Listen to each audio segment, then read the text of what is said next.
Hello everyone, स्वागत है आप सभी का इम्पैक्ट एकेडमी यूट्यूब चैनल पर। आज हम करने वाले हैं हमारी क्लास नंबर 8, ठीक है, जो कि रे ऑप्टिक्स हमारी चल रही है। ऑब्वियसली आपको पता होगा, है ना। तो चलिए स्टार्ट करते हैं क्लास को। सभी जो है फटाफट बताओ कि जो ऑडियो एंड वीडियो है वो क्लियर है या नहीं। All clear. चलिए स्टार्ट करते हैं।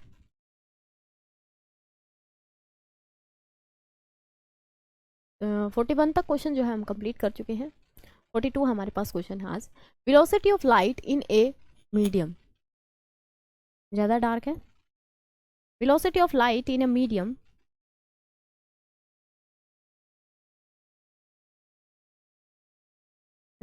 velocity of light in a medium is this, the refractive index will be। हमें बताना है अगर velocity of light ये है तो बताओ velocity जो refractive index है वो क्या होगा। इससे इजी क्वेश्चन मेरे को नहीं लगता कि स्टार्टिंग के लिए हो सकता है आपके लिए, ठीक है ना। velocity हमें पूछी है, refractive index जो है पूछा है और velocity गिवन है। चलिए करिए कैलकुलेट इसको।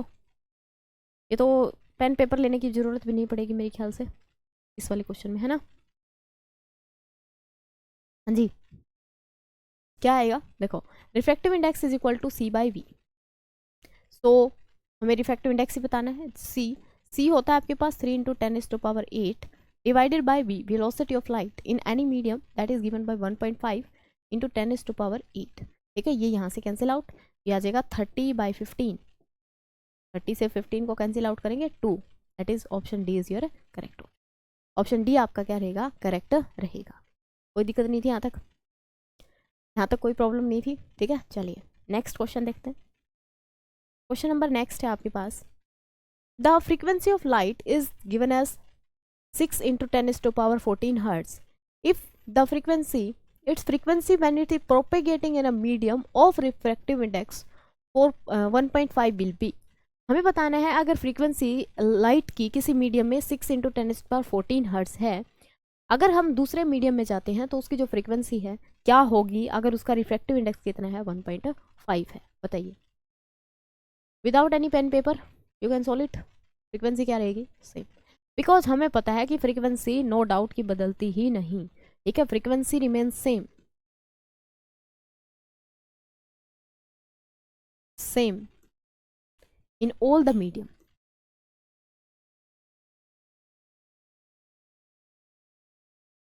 मीडियम ड्यूरिंग हमारे पास रिफ्लेक्शन हो और हमारे पास क्या हो, रिफ्रैक्शन, फ्रीक्वेंसी आपकी नहीं बदलेगी, राइट। ये बात हमने पता है ऑलरेडी, राइट। चलिए नेक्स्ट क्वेश्चन है आपके पास। एक cut diamond sparkles because of its, एक जो डायमंड है वो चमकता हुआ दिखाई देता है, इसके पीछे का रीजन क्या है, क्यों। क्यों जो है एक डायमंड हमें स्पार्कल्स दिखाई देता है।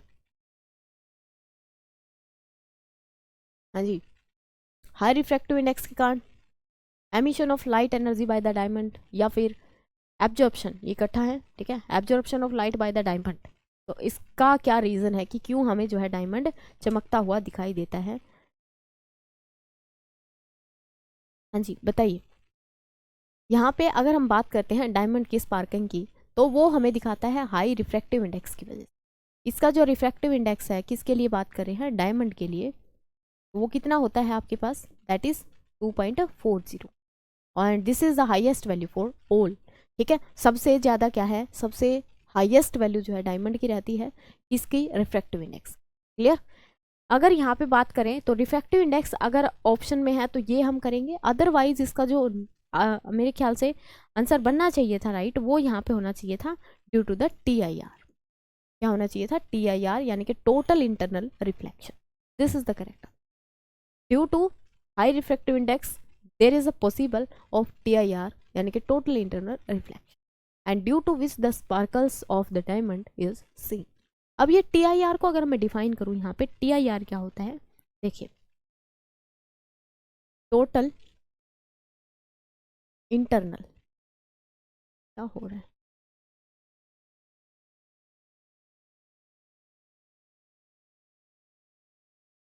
Total internal reflection. Total internal reflection को हम बोलते हैं TIR। क्या बोला जाता है इसको, TIR। इसमें होता क्या है, TIR में टोटल जो लाइट है वो क्या करी जाती है, रिफ्लेक्ट बैक की जाती है इनटू द सेम मीडियम। ठीक है, रिफ्लेक्शन में हमें पता है कि सारी की सारी लाइट जो है टकरा के किसी से वापस मुड़ेगी उसी मीडियम में, रिफ्लेक्शन में यही काम होता है। ठीक है, अब यहाँ पे टोटल इंटरनल रिफ्लेक्शन का बात क्या कर रहे हैं हम, कि यहाँ पे लाइट का एब्जॉर्प्शन नहीं होना चाहिए। लाइट अगर एब्जॉर्ब हो जाएगी तो इंटेंसिटी डिक्रीज हो जाएगी, और जैसे जैसे आगे वो रिफ्लेक्ट बैक करेगी, रिफ्लेक्शन करेगी, तो एब्जॉर्प्शन के कारण एक टाइम ऐसा आएगा कि लाइट खत्म हो जाएगी। ठीक है, यानी कि वो दिखाई नहीं देगी। तो जैसे कि हमें जो डायमंड है वो चमकता हुआ दिखाई देता है, तो ये भी किस रीजन की वजह से, that is due to TIR। तो TIR क्या है, टोटल इंटरनल रिफ्लेक्शन है। इसमें लाइट क्या करती है, रिफ्लेक्ट बैक करती है into the same medium after striking to a denser medium. देखो इसके लिए कंडीशन होती है, कंडीशन होती है कि लाइट जो है वो डेंसर से रेयरर में जाए। डेंसर से कहाँ जाए, रेयरर मीडियम में जाए। फर्स्ट कंडीशन ये है। ठीक है, दूसरी कंडीशन इसके लिए होती है एंगल ऑफ इंसिडेंस,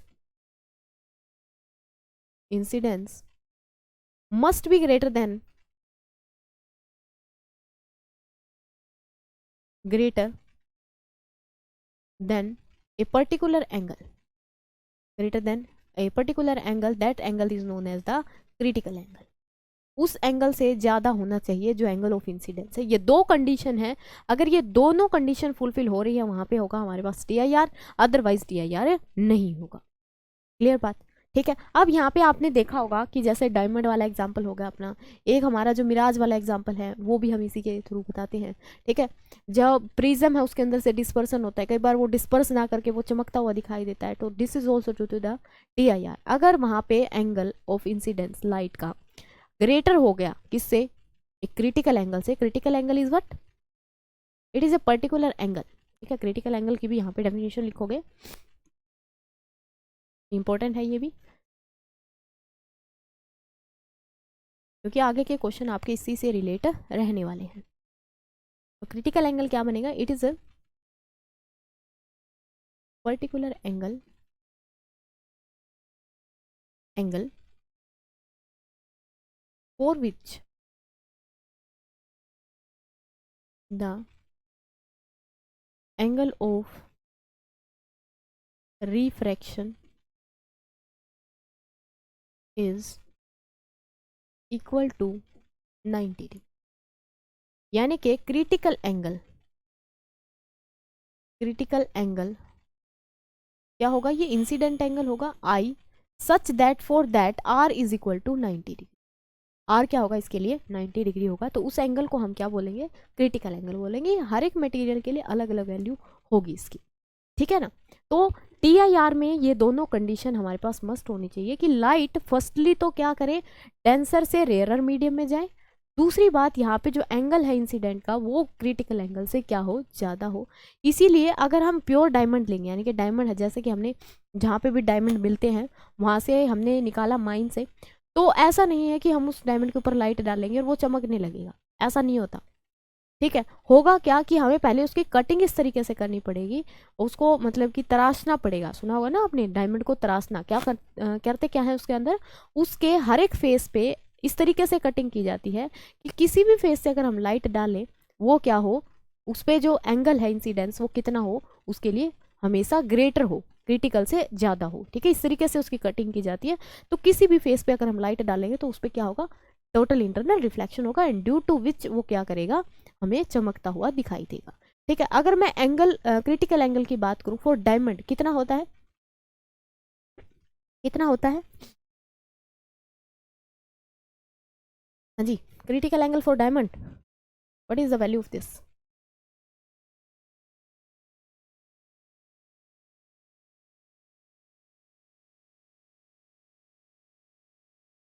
कितना होगा। और दूसरा आपने एक तो ये बताना है, दूसरा आपने बताना है कि रिफ्रैक्टिव इंडेक्स कितना होगा।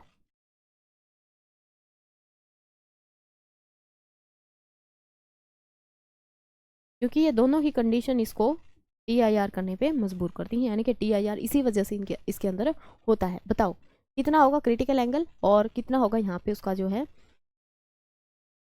आपका रिफ्रैक्टिव इंडेक्स।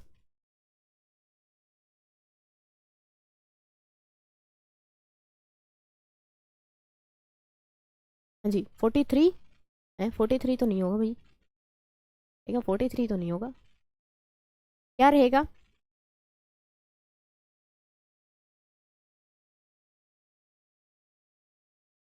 हाँ जी, तो क्रिटिकल एंगल की वैल्यू रहती है आपके पास 24 डिग्री। ओके, और ये अगर निकालते हैं तो ये आपका कितना मिलेगा?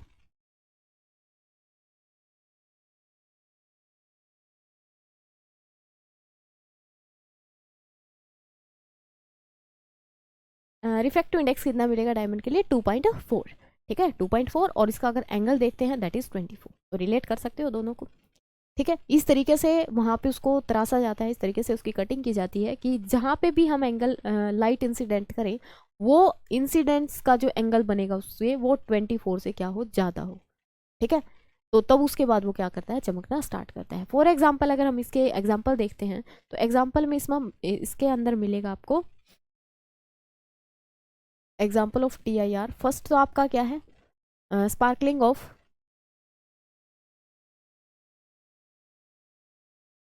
डायमंड, डायमंड का चमकना।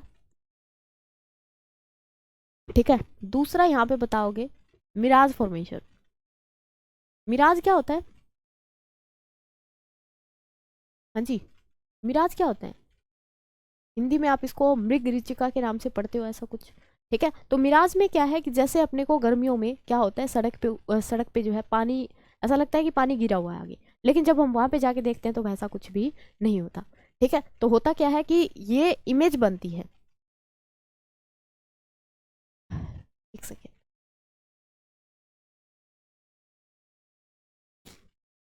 होता क्या है वहां पे इमेज बनती है, किस तरीके से इमेज बनती है कि देखो, ये जो मिराज फॉर्मेशन होता है ये होता है समर डेज में।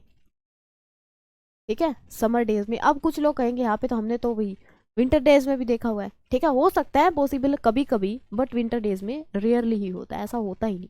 ठीक है, क्योंकि देखो समर डेज में होगा क्या कि ये अर्थ है, ठीक है ये अर्थ है, यहाँ पे क्या है, अर्थ का एटमोसफियर, ये वाली चीज।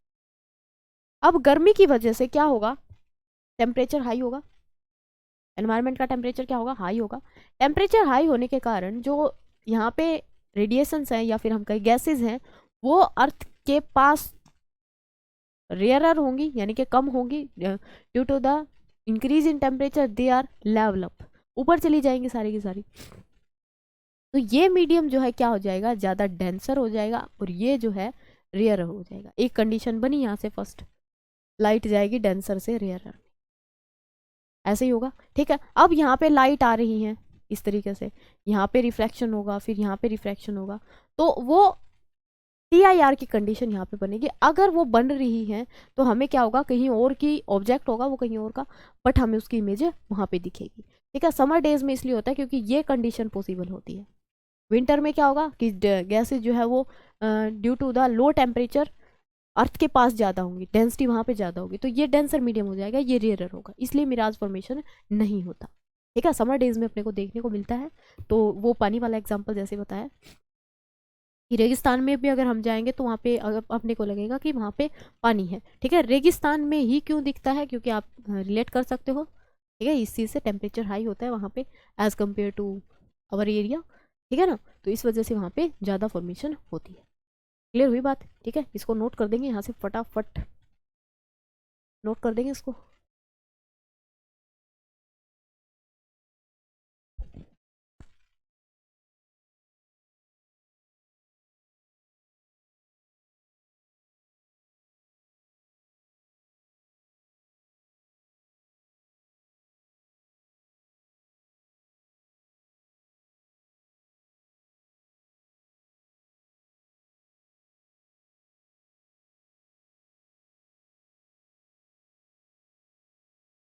ओके, चलिए नेक्स्ट, ये जो दो एग्जांपल है इनको भी नोट कर दूंगी। अब इस जो आगे वाले क्वेश्चन रहेंगे वो आपके TIR बेस्ड ही रहेंगे, तो उसमें आपको बताना है। अच्छा, ये क्रिटिकल एंगल निकालने का भी आपके पास एक फॉर्मूला होता है। क्रिटिकल एंगल निकालने का फॉर्मूला क्या होता है, मैथमेटिकली अगर देखें क्रिटिकल एंगल आपका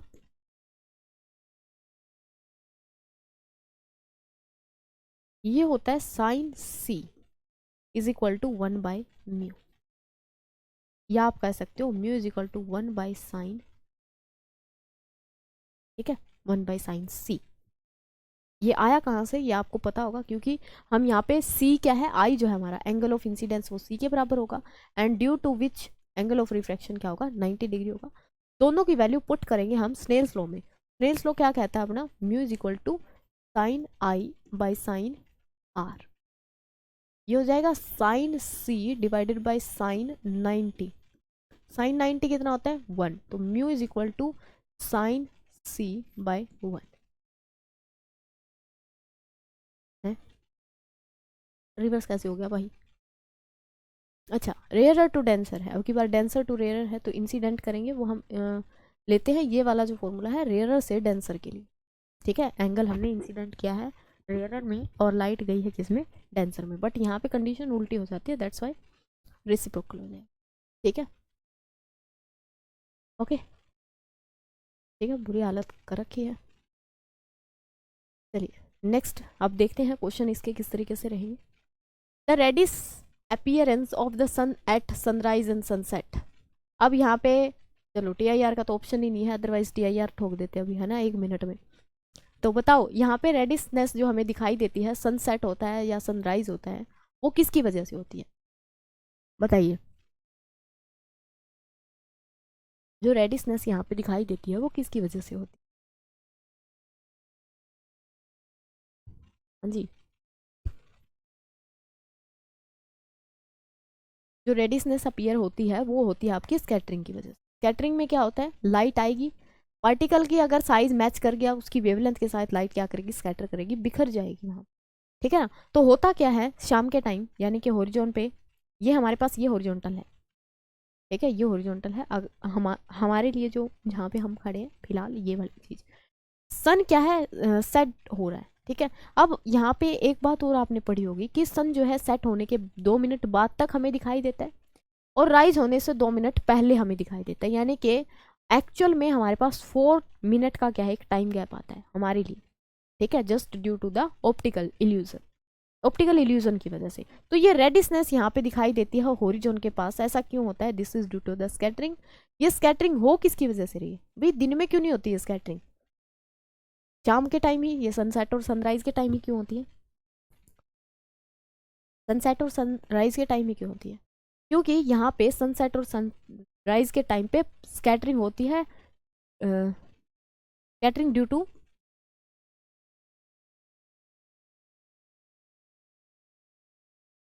डस्ट पार्टिकल, ठीक है। स्कैटरिंग होती है किसकी वजह से, डस्ट पार्टिकल की वजह से, और दिन में जो स्कैटरिंग हो रही है वो होती है due to the water droplets present in the atmosphere, ठीक है ना। अब दिन में ये डस्ट पार्टिकल कहाँ चले जाते हैं फिर, रहते तो एनवायरनमेंट में है, फिर क्यों नहीं होती इनसे, ठीक है, ये मेरे को आप कमेंट बॉक्स में बताओगे। या फिर आपने देखा होगा जैसे जो हमारे पास क्लाउड्स बनते हैं उनका कलर अलग अलग होता है, वो भी हम कहते हैं कि ड्यू टू द स्कैटरिंग, भी कई बार हमें रेडिश कलर के दिखाई देते हैं, वाइट कलर के दिखाई देते हैं, या पानी वाले बादल अगर हैं तो वो हमें ब्लैक कलर के दिखाई देते हैं, तो वो कलर होता है उनका change due to the scattering.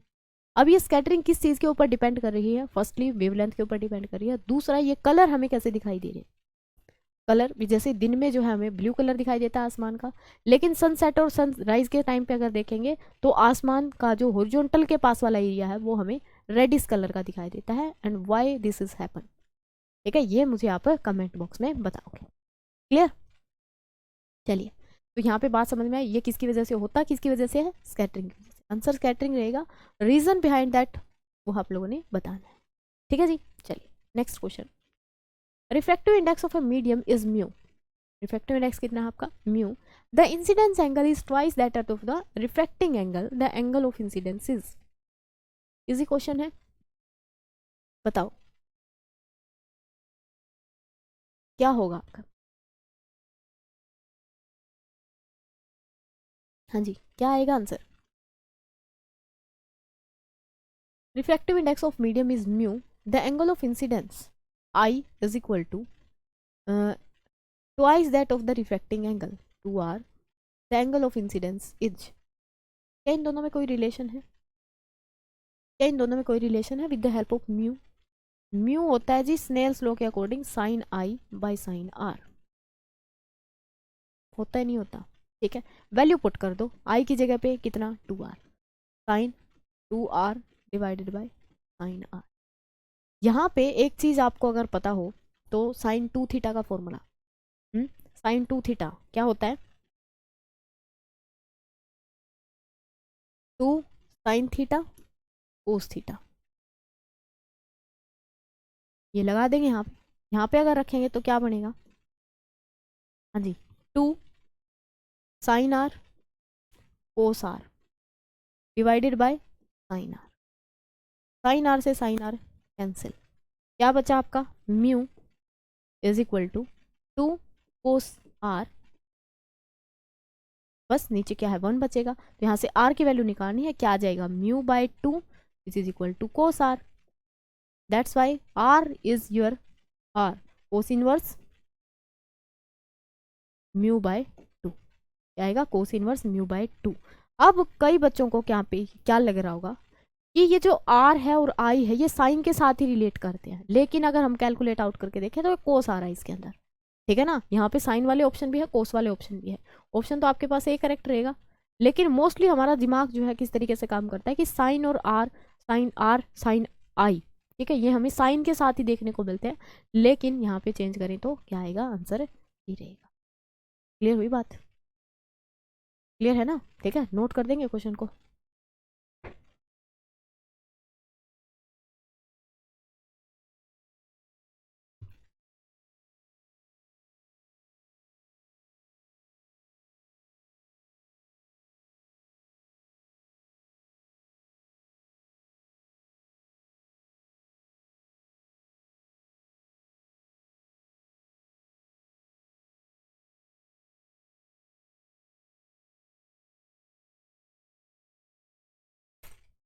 हाँ जी क्लियर, चलिए नेक्स्ट क्वेश्चन देखते हैं। Critical angle of light passing from the glass to air is minimum, ये कह रहा है कि क्रिटिकल एंगल ग्लास से अगर एयर में जा रही है तो किस वेवलेंथ के लिए, किस कलर की वेवलेंथ के लिए मिनिमम होगा।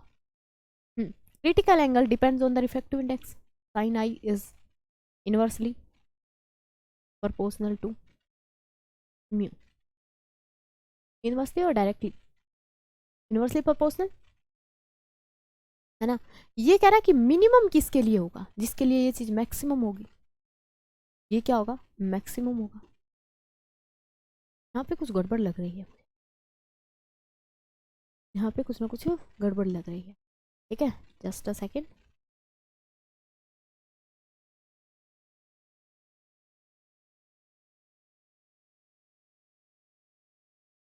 क्या आना चाहिए यहाँ पे, critical angle is related to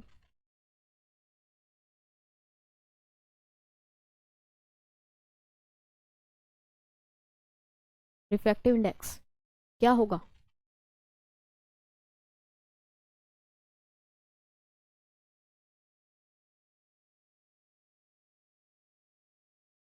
ठीक है, यही है, ये क्या होगा आपके पास मैक्सिमम होगा।